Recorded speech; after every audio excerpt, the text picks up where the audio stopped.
হাত এই পাশ থেকে ও পাশ থেকে নিয়ে থাবা মারছে। আরে এ ভয় পেয়ে গেছে, এগোতে পারছে না, চলে আসছে, এগোতে পারছে না, হাঁটতে পারছে না।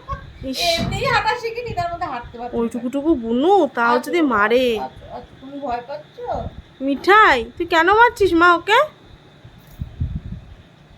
ছোট্ট একটা বুনু, হাঁটতেও পারে না বুনুটা। আচ্ছা তোমরা কি নিচে নামবে এখন? হ্যাঁ, খালি এদিকে চলে আসছো।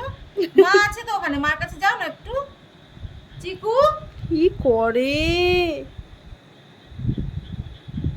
মিঠাই, বাহ, মারে না শোনা, একসাথে তো থাকো তোমরা, মারে? চিকু কোথায় যাচ্ছে আবার এই বেটা? নিচে যাচ্ছে, ও দেখতে যাচ্ছে না। মাছ দিয়েছো না বাইরে? ওর মাথা খারাপ না, হয়েছে। ও এমনিও দেখতে যাচ্ছে, ওরা মিঙ্কি ওরা বাইরে হ্যাঁ। রয়েছে না। থাক, দরজা খুলিস না বাবা।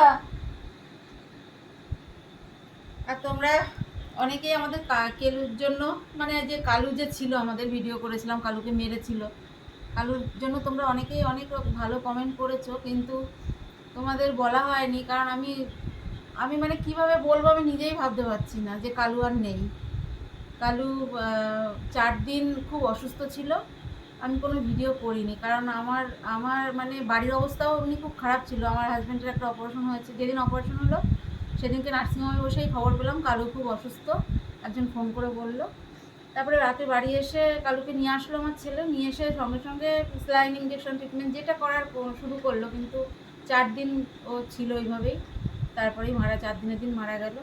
আমি ওর কোনো ভিডিও বানাইনি, কারণ আমার পরিস্থিতিটা অন্যরকম ছিল।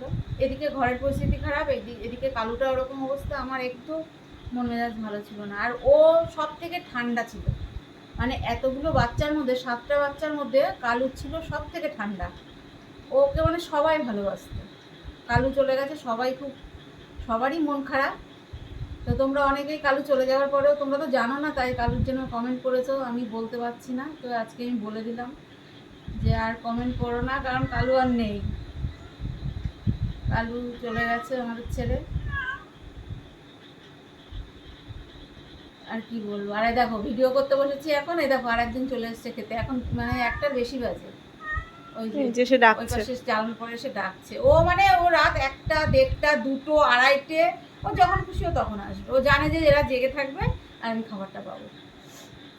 আর ওর জন্য জেগেও থাকতে, এদের জন্য তো জেগে থাকতেই হয়। আর সব থেকে বড় কথা, বাইরে যে আরো 6খানা রয়েছে ভীষণ চঞ্চল। ওই যে আমার এখান থেকে ছাড়া পেয়েছে না, তারপর থেকে যে এত চঞ্চল ওরা, বাপ রে বাপ। মানে রাত 2:30 এই দুটো নেই, ধাওয়া দিয়ে বেড়াচ্ছে, তাড়িয়ে নিয়ে বেড়াচ্ছে, এগুলো করছি আমরা।